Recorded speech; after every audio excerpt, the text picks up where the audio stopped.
Good morning, and thank you very much for joining us. I am Yori Folani. It's a Wednesday, and as you know, the awaited election is on Saturday. There are all sorts of preparations, no doubt, and I don't know. Maybe it's in the. Is it in the? Yeah, it does have its own unique flavor to it for reasons that are not unknown, and these are emanating. The last time we had an election in Lagos, talking about the presidential election. The results from that seem to be causing some apprehension, but we'll see all about that. And well, my guest this morning, Mr. Gbenga Omotoso, is the Lagos State Commissioner for Information and Strategy. A fine morning to you, Gbenga. Thank you very much for coming on. And we also have in the studio Engineer Aramide Adeyoye. She's a special advisor to Governor Sanwo-Olu on works and infrastructure. Good morning, and thank you very much for coming on. Good morning, Mr. Fulani. Thank you for having me on your program. Our pleasure. And we will be joined by the Lagos State Commissioner for Transport by, they say remotely. He's coming by Zoom. He'll be on the program as well. Okay, no doubt when you see Lagos, officials around me, they're in a different mode. I imagine that they're in a campaign mode. It's still business, as you know, everybody's been talking about the industrious level of Lagos State, but now I think they're in campaign mode, and so they've visited us, and we're happy to have them. Now, before we go, there was a bit of worrying news that emerged this morning via the ubiquitous WhatsApp of an incident in Ajegunle, Akere Market in Ajegunle. It was a very worrying video because the person who took the video was narrating the market was in smoke, in flames, and there was somebody lamenting that, what did we do to anybody? Look at what has happened. I don't know if you've seen this, or if you've heard or seen this particular worrying video that I'm talking about. Thank you. I think I came across the video just some minutes, less than an hour ago, okay. And immediately tried to do some findings, and preliminary investigations, not yet concluded, revealed, yes, there was confirmed fire in Fano. That's at Akere Market. At Akere Market. Likely to be as a result of inappropriate storage of fuel. So, depending when conclusions and investigations are done, but I think the chairman of local government is already there, together with the Commissioner for Local Government Affairs, and they're very much on top of the situation. Okay, that's very good to hear, being on top of the situation, because, Gbenga, I don't know if you agree, there seems to be, some are saying it's unnecessary, but there seems to be some apprehension. I guess the word we use most commonly is tension. There seems to be some tension in the air. Would you agree with this? Yeah, there's some tension, which is not unusual with the season in which we are. When you have politics, elections coming up, there's so much scaremongering, so much rumors, so much fake news, and all of the people who are one thing or the other burdening their minds, they feel it's the time to unleash things that could scare everybody, either away from the matter moment, which is the election, or for some other reason, especially this kind of thing that you have talked about. There was even a time a few days ago that they said Ladipo market was on fire. The president of the market had to come out to say that the market wasn't on fire and that everything was fine. But this particular one that you are talking about, I haven't seen the video, okay. And I know that Akere Market in Ajegunle. Yeah, it could just well be an accident, but the investigation is still on. And I'm sure that our emergency workers must have really responded quickly to that, because they are quite prepared for this kind of incident. So we will await the investigation before we make further comments on that. Excellent, because as you well know, scaremongering, I like the word, and if one is not quick to come on a matter, it just lends itself to all sorts of reinterpretations, false, narratives. But said, the matter is known of officially. It is being investigated, and we shall just be hearing much more about it. This is, it's not what it seems, because especially if you were to listen to the narrator, it was a lady, and she was putting it all on politicians in her narration. Say, politicians, what did we do to you? We didn't do anything. We're trying to, but look, That was just a little bit, it's important, but it just came up. If it hadn't come up, maybe that's not how we would have started, but because we're all concerned with we all need to safety be and concerned security. at this point. Exactly. Now, we really need to talk about Sanwo-Olu's critical sector achievement. That is, because it's been said that, look, when you go into an election, one of the most powerful things you can have is a record. You have something, as it were, to show. When it comes to critical sector, what are the critical sectors? Okay, thank you for that question. Like the developmental agenda, as everybody is well, you're all aware, the team's agenda that we have, it's encapsulated the T, as in transportation and traffic management, of which one of the ministries I actually handle. You also have your health, you have your education, you have the M, of course, making Lagos the 21st century, and of course, S, the security and governance. So for us, Dr. Fred is also on the line. I think he's actually on there. The Commissioner for Transport. The traffic management part, and I'll be speaking to the transportation, which means the roads and the bridges as well. He's also able to speak about the waterways at some point in time because of the transportation on the waterways. So for this administration, between 2019 to 2023, we have been able to intervene in about 240 road projects, of which 89 are complete and 151 are ongoing. That means in this 3.5 years, we've been able to add a stock of 115 kilometers of new roads, new completed roads. But by the time we're able to finish this road, we'll end up having a 751 kilometers total stock. So for me, that's a critical number. The total number of network of roads in Lagos, as we have now, is about 10,000 kilometers. Okay. What that means is we'll have been able to add close to about 8% increase in stock. Okay. In just 3.5 years. Because that was what I was going to ask that what was the stock you met that you have taken, and this is what you've just explained. That's exactly what it is. Let me now say good morning. And it cuts across all of the LGAs, all across the 20 LGAs. So that number is not just concentrated in one local government, it's all across. A lot of people wonder, what have we done? In my ministry, there are 4 other agencies under Ministry of Works and Infrastructure. You have the Public Works Department, the Public Works that is vested the responsibility of maintaining the roads. You have the SIMRA, Lagos State Infrastructure Management Regulatory Agency, that is in charge of the duct laying and the mast towers. You also have the material testing laboratory that does the integrity test on buildings for schools and all of the rest. And then more importantly, you have the main Ministry of Work itself. So those ministries are there, and then you have LASIAMA. LASIAMA is also the agency that is responsible for maintaining all of the public buildings that are newly constructed or even already there. So those 4 agencies are under Ministry of Works and Infrastructure, and all of us together form a complete pack. And I can tell you what each and every one of them has achieved. Okay. For LASIAMA, the maintenance agency, they've been able to rehabilitate about 247 public buildings in the judiciary, in the health sector. They've been able to also build 10 oxygen tent centers, 10 oxygen during COVID. We were inundated with COVID, and of course, everybody then understood that air indeed is expensive. What this administration has been able to do is build 10 oxygen centers and also ambulance points all across tools. So we've been able to structure, also created a template of how we maintain our public buildings, what kind of standards to do. It's also on record that this administration, the standard operating procedures that we will follow as guidelines to be able to work, so that we know what exactly to do from procurement to execution is, as approved by the State Executive Council, is already a document. Wow. So it's all been done. I can see that there's much more where that came from. Oh, yes. Let me say good morning to Dr. Frederick Adeyoye. He's the Lagos State Commissioner for Transport. As I said, he'll be joining us by Zoom, and I think he is here.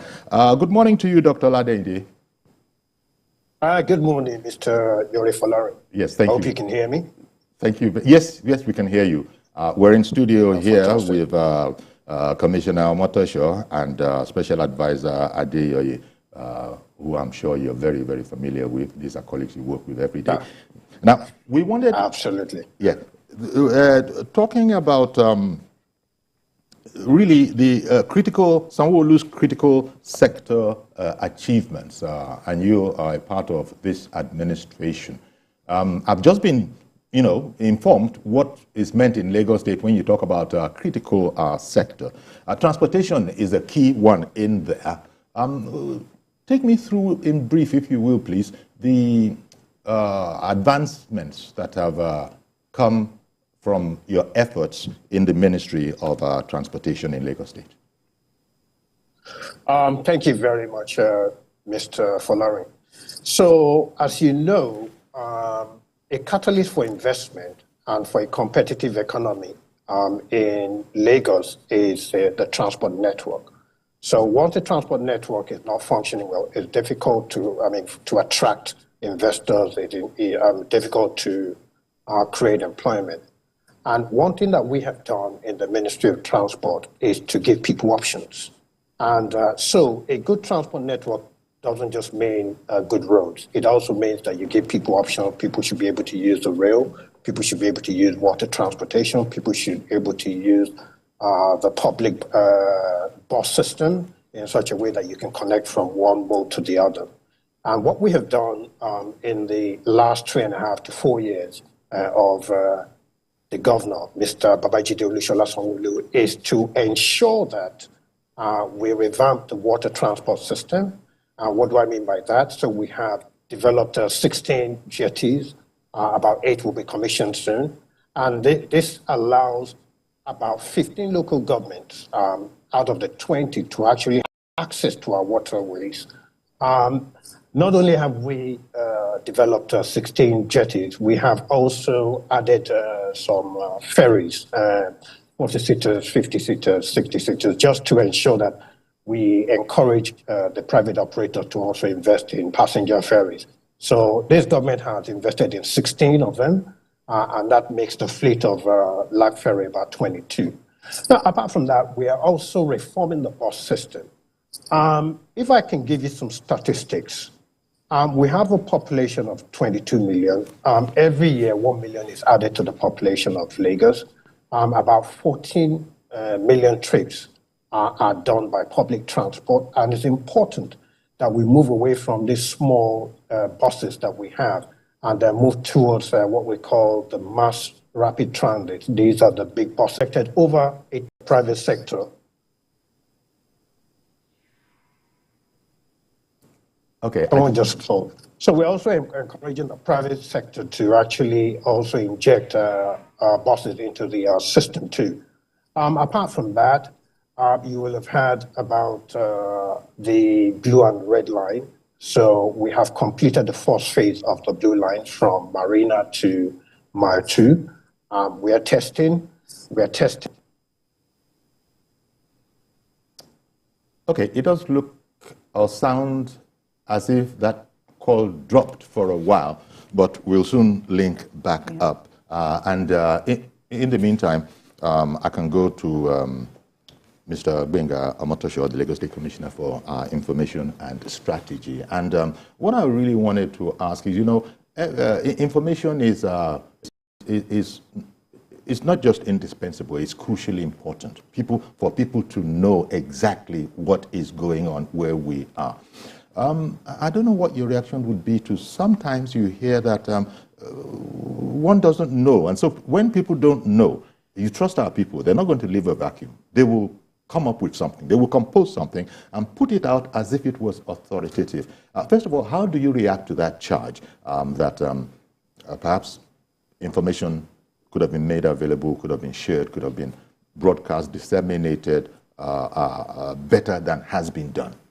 Well, it's all about a matter of perception, whatever you think. And then, but the most important thing that I think we should be talking about in terms of information dissemination is the danger that we all face that fake news constitutes, and then the public lapping them up and then being able to just scatter it all over, sowing such seeds of discord among people. That, I think, is the most dangerous thing that we are talking about. Look at the fire that you spoke of. Many people didn't have an idea, but by the time we finish this program now, you see the number of interpretations that will have been given to that fire. Then you see that the event itself whether it's big or small, will have taken a life of its own, will have taken flight, and it's all over the place. People are talking about it. So I feel that people should wait for authentic information before reacting to whatever they see on the social media, especially. And how do you get authentic information? There are regular media houses that are all over the place. You go on the internet. How many, you got to have so many eyes out there, maybe just collating, noting what is coming so that you or your team would know what needs to be reacted to, commented on, because it seems like a mammoth job, because you know how wide the internet is. The use of WhatsApp is one of the most popular apps for disseminating sometimes bad information. You might not see it all yourself or hear it all yourself. I brought the Akere Market one to studio, and Engineer Adeyoye has said that, coincidentally, I was on that. And I've spoken with the chairman of the local government, and it's not what it appears to be. As a matter of fact, investigations are ongoing, but there are preliminary reports that it was that market, actually, there was a fuel dump kind of aspect to it. Even conclusive reports will be coming later on. So the point I'm making is that I can imagine, anybody can imagine, if they want to be fair, that you can't see it all. Do you have a team out there that's combing, crawling the internet so that that which you need to know about, you know about? We have a team there that is doing that. In the Ministry of Information, we have a mini newsroom that behaves the way your newsroom here behaves. Everything going on in town, they monitor. We have divisional offices in the 5 divisions of Lagos State that are reporting to the headquarters every moment. And so they're also monitoring these informal sectors, because as you were just saying, mainstream press is the place to really take your news from. But people take it from anybody as long as it will go on WhatsApp. Yeah, I'm not saying that.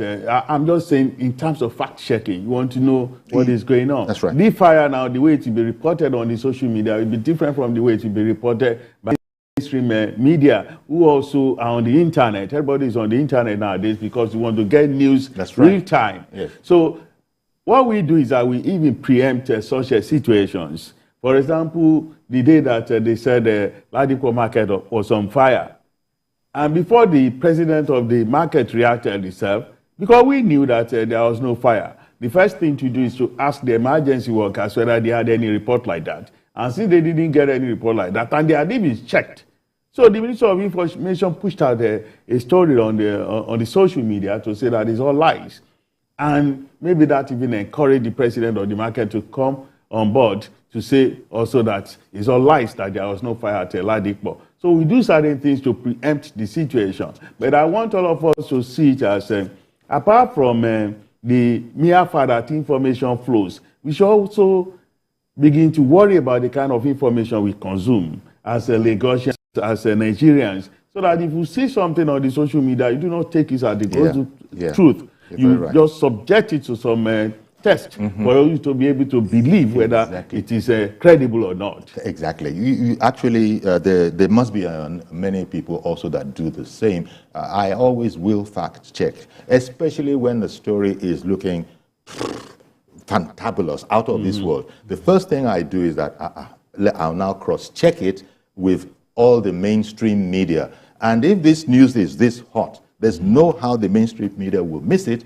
But people who go on the internet, either they don't bother to cross-check these things, or, you know, if they do, and, you know, if they see that mainstream media is not covering this story, they should be able to ask themselves the question, why? Those people, they feed off breaking stories and the latest news. And if all the mainstream papers, television stations, radio stations, nobody is covering that thing, I would have counseled that people should restrain themselves from forwarding it on, but they still do. Now, I wonder if Dr. You know, if Dr. Oladende is back up. We were speaking with him when the call dropped. Is he back up? I don't think he is. Otherwise, I would have heard. No, I'm back up. I'm back up. Okay. Okay, there you are. Sorry about that. Okay, it dropped. So I was going to ask I got a lot of information out of what you said, and also we in studio here are putting out, you might be seeing it, I don't know the device you're using, you might be seeing information we're putting out on what Lagos State has done. But I wanted to ask about well, first of all, there are the waterways, and then there are the trains, you know, and, you know, when you... So let me just come. Please. I think I was on the rail line before it dropped. So we have completed the first phase of the Blue Line from Marina to Mile 2. We have started testing. We've been carrying passengers since last month, and the testing will stop by the end of this month, and then passenger operation will then start by the first week of April. As we speak, there are some people already going to Mile 2 and then back, so we have thousands of people that want to board the Blue Line. We have also signed the completion of that line from Mile 2 to Okokomaiko, and so we'll start work on that immediately. The Red Line is also a very interesting project that started under this administration. It starts from Agbado and it would end in Marina. But the first phase is from Agbado to Oyingbo, and that is about 90 to 95% complete. We have brought in some rolling stock, and then we will start testing that very soon. So under this administration, 2 rail lines will start operating, which is, I mean, I don't know of any administration that have done that in Lagos. I mean, in Nigeria, in Lagos, talk less of Nigeria. But apart from that, the governor also injected about 1,000 taxis, that's lag ride taxis. And the idea here is to give people options. So I talked about injecting 1,000 buses. You know, people have to get to the main road.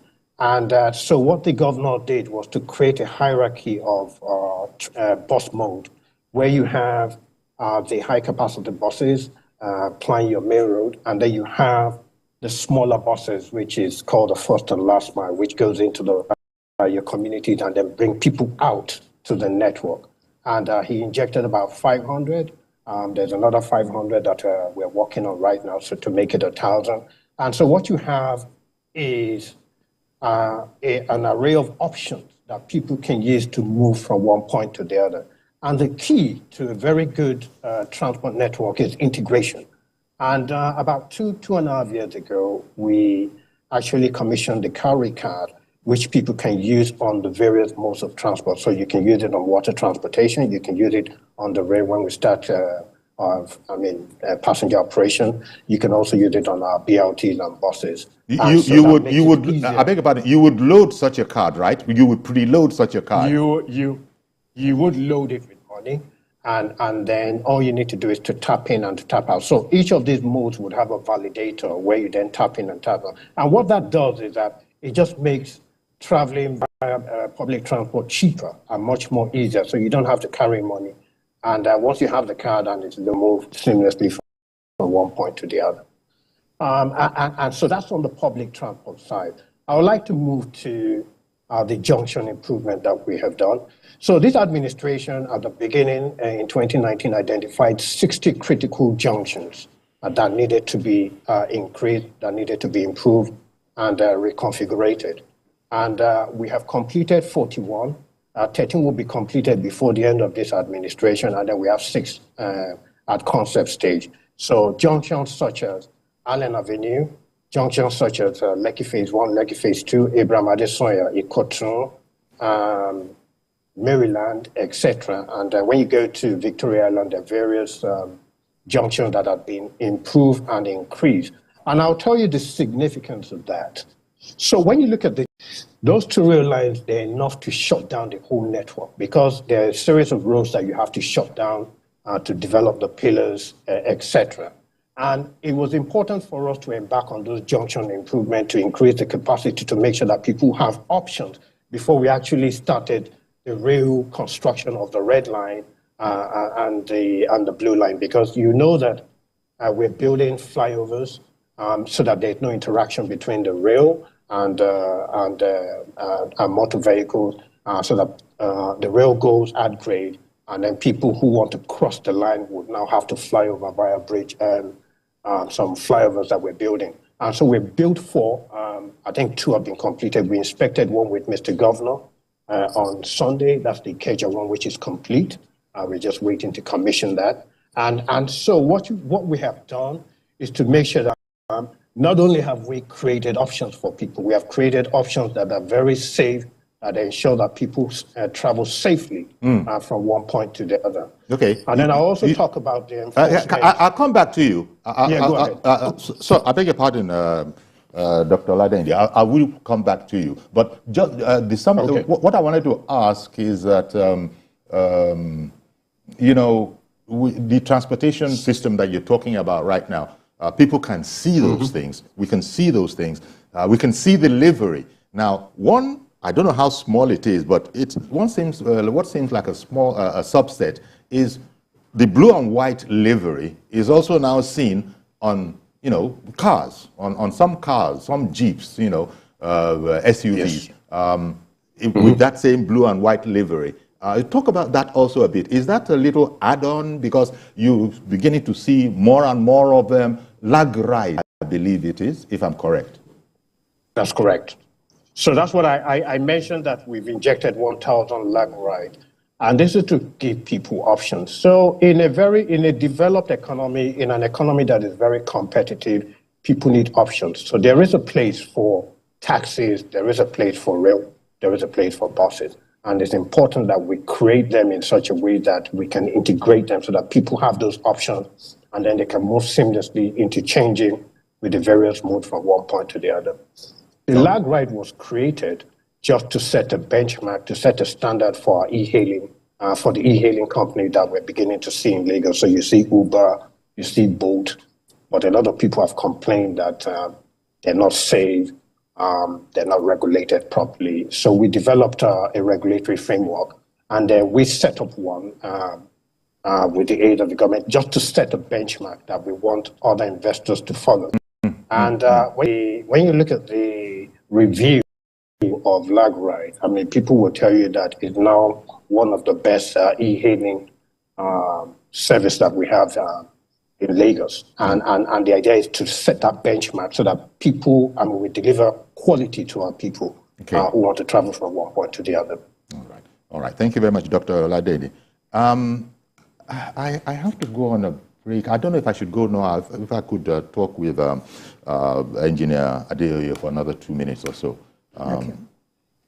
What I wanted to ask you is that you spoke to us earlier about integrity tests on buildings. Now, that is something that it's of grave concern in Lagos. Sometimes we sit down here and we begin to criticize that. How did anybody get the approval to do that and that? You know how it goes. If that it's a story building, it's come down. Government should have known all about it even before the foundations were built. Now, talk to me about conducting integrity tests on buildings. So the Lagos State Material Testing Laboratory is vested with the powers to be able to ascertain and check the fitness of that building. Just like LAPSCA, another agency under physical planning, will give you a certificate of fitness for habitation when a new building is finished. But over time, depending on the level of maintenance that you inject into a structure, you could have some deterioration. And of course, you might need to test to certify that building fit for habitation.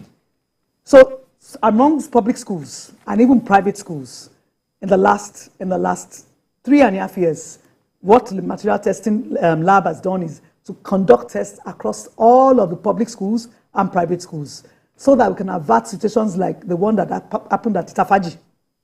And we've been able to nip a lot of problems in the board with that. So they do that regularly all across the LGAs. In the process of it, they've also decentralized. And so they have not just in Ojodu, where the main headquarters is, they also have one towards the Badagry side, just to be able to service the western side. Aside from doing all of those integrity tests, Ministry of Works and Infrastructure also assists for some buildings. That's where the expertise comes in. So because we're the main ministry, we do give support to other of the smaller agencies in the event that the problem escalates beyond what they can handle. Okay, we'll continue. So that integrity test not just flows into the building, it also goes on the roadway. Okay.